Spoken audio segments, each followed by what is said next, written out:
नमस्ते दोस्तों। लीजिए प्रस्तुत है प्रसिद्ध रचनाकार और व्यंग्यकार हरिशंकर परसाई द्वारा लिखित व्यंग बस की यात्रा। वाचन स्वाति जैन का है। हम 5 मित्रों ने तय किया कि शाम 4 बजे की बस से चलें। पन्ना से इसी कंपनी की बस सतना के लिए घंटे भर बाद मिलती है, जो जबलपुर की ट्रेन मिला देती है। सुबह घर पहुंच जाएंगे। हम में से 2 को सुबह काम पर हाजिर होना था, इसीलिए वापसी का यही रास्ता अपनाना जरूरी था। लोगों ने सलाह दी कि समझदार आदमी इस शाम वाली बस से सफर नहीं करते। क्या रास्ते में डाकू मिलते हैं? नहीं, बस डाकिन हैं। बस को देखा तो श्रद्धा उमड़ पड़ी। खूब वयोवृद्ध थी, सदियों के अनुभव के निशान लिए हुई थी। लोग इसीलिए इससे सफर नहीं करना चाहते थे कि वृद्धावस्था में से कष्ट होगा। यह बस पूजा के योग्य थी, उस पर सवार कैसे हुआ जा सकता है। बस कंपनी के एक हिस्सेदार भी इसी बस से जा रहे थे। हमने उनसे पूछा, यह बस चलती भी है? वह बोले, चलती क्यों नहीं जी, अभी चलेगी। हमने कहा, वही तो हम देखना चाहते हैं, अपने आप चलती है यह? हाँ जी, और कैसे चलेगी?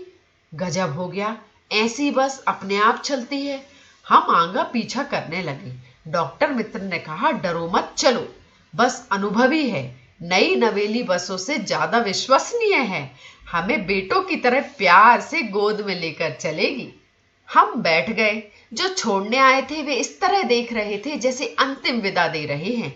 उनकी आंखें कह रही थी, आना जाना तो लगा ही रहता है, आया है सो जाएगा, राजा रंक फकीर। आदमी को कूच करने के लिए एक निमित्त चाहिए। इंजन सचमुच स्टार्ट हो गया, ऐसा जैसा सारी बस ही इंजन है और हम इंजन के भीतर बैठे हैं। कांच बहुत कम बचे थे, जो बचे थे उनसे हमें बचना था। हम फौरन खिड़की से दूर सरक गए। इंजन चल रहा था। हमें लग रहा था कि हमारी सीट के नीचे इंजन है। बस सचमुच चल पड़ी और हमें लगा कि यह गांधी जी के असहयोग और सविनय अवज्ञा आंदोलनों के वक्त अवश्य जवान रही होगी। उसे ट्रेनिंग मिल चुकी थी। हर हिस्सा दूसरे से असहयोग कर रहा था। पूरी बस सविनय अवज्ञा आंदोलन के दौर से गुजर रही थी। सीट का बॉडी से असहयोग आंदोलन रहा था। कभी लगता सीट बॉडी को छोड़कर आगे निकल गई है, कभी लगता कि सीट को छोड़कर बॉडी आगे भागी जा रही है। 8-10 मील चलने पर सारे भेदभाव मिट गए। यह समझ में नहीं आ रहा था कि सीट पर हम बैठे हैं या सीट हम पर बैठी है। एकाएक बस रुक गई। मालूम हुआ कि पेट्रोल की टंकी में छेद हो गया है। ड्राइवर ने बाल्टी में पेट्रोल निकालकर उसे बगल में रखा और नली डालकर इंजन में भेजने लगा। अब मैं उम्मीद कर रहा था कि थोड़ी देर बाद बस कंपनी के हिस्सेदार इंजन को निकालकर गोद में रख लेंगे और उसे नली से पेट्रोल पिलाएंगे, जैसा माँ बच्चे के मुंह में दूध की शीशी लगाती है। बस की रफ्तार अब 15-20 मील हो चुकी थी। मुझे उसके किसी हिस्से पर भरोसा नहीं था। ब्रेक फेल हो सकता था, स्टीयरिंग टूट सकता था। प्रकृति के दृश्य बहुत लुभावने थे। दोनों तरफ हरे हरे पेड़ थे जिन पर पक्षी बैठे थे। मैं हर पेड़ को अपना दुश्मन समझ रहा था। जो भी पेड़ आता डर लगता कि इससे बस टकराएगी। वह निकल जाता तो दूसरे पेड़ का इंतजार करता। झील दिखती तो सोचता कि इसमें बस गोता लगा जाएगी। एकाएक फिर बस रुकी। ड्राइवर ने तरह तरह की तरकीबें की पर वह चली नहीं। सविनय अवज्ञा आंदोलन शुरू हो गया। कंपनी के हिस्सेदार कह रहे थे, बस तो फर्स्ट क्लास है जी, यह तो इत्तेफाक की बात है। क्षीण चांदनी में वृक्षों की छाया के नीचे वह बस बड़ी दयनीय लग रही थी। लगता जैसे कोई वृद्धा थक के बैठ गई हो।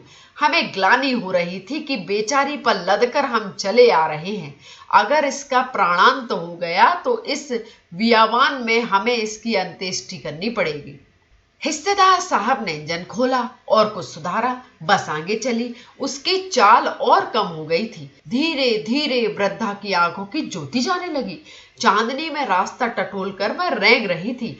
आगे या पीछे से कोई गाड़ी आती दिखती तो वह एकदम किनारे खड़ी हो जाती और कहती, निकल जाओ बेटी, अपनी तो वह उम्र ही नहीं रही। एक पुलिया के ऊपर पहुंचे ही थे कि एक टायर फिस करके बैठ गया। वह बहुत जोर से हिलकर थम गई। अगर स्पीड में होती तो उछलकर नाले में गिर जाती। मैंने उस कंपनी के हिस्सेदार की तरफ पहली बार श्रद्धा भाव से देखा। वह टायरों की हालत जानते हैं, फिर भी जान हथेली पर लेकर इसी बस से सफर कर रहे हैं। उत्सर्ग की ऐसी भावना दुर्बल है। सोचा इस आदमी के साहस और बलिदान भावना का सही उपयोग नहीं हो रहा है। इसे तो किसी क्रांतिकारी आंदोलन का नेता होना चाहिए। अगर बस नाले में गिर पड़ती और हम सब मर जाते तो देवता बाहें पसारे उसका इंतजार करते, कहते वह महान आदमी आ रहा है जिसने एक टायर के लिए प्राण दे दिए। मर गया पर टायर नहीं बदला। दूसरा घिसा टायर लगाकर बस फिर चल पड़ी। अब हमने वक्त पर पन्ना पहुंचने की उम्मीद छोड़ दी थी। पन्ना कभी भी पहुंचने की उम्मीद छोड़ दी थी। पन्ना क्या, कहीं भी कभी भी पहुंचने की उम्मीद छोड़ दी थी। लगता था जिंदगी इसी बस में गुजारनी है और इससे सीधे उस लोक को प्रयाण कर जाना है। इस पृथ्वी पर उसकी कोई मंजिल नहीं है। हमारी बेताबी तनाव खत्म हो गए। हम बड़े इत्मीनान से घर की तरह बैठ गए। चिंता जाती रही, हंसी मजाक चालू हो गया। धन्यवाद दोस्तों। अगर आपको मेरा वाचन अच्छा लगा हो तो मेरे वीडियो को लाइक करें, शेयर करें और मेरे चैनल को सब्सक्राइब करना ना भूलें। फिर मिलेंगे किसी नई कहानी, किसी नई कविता के साथ।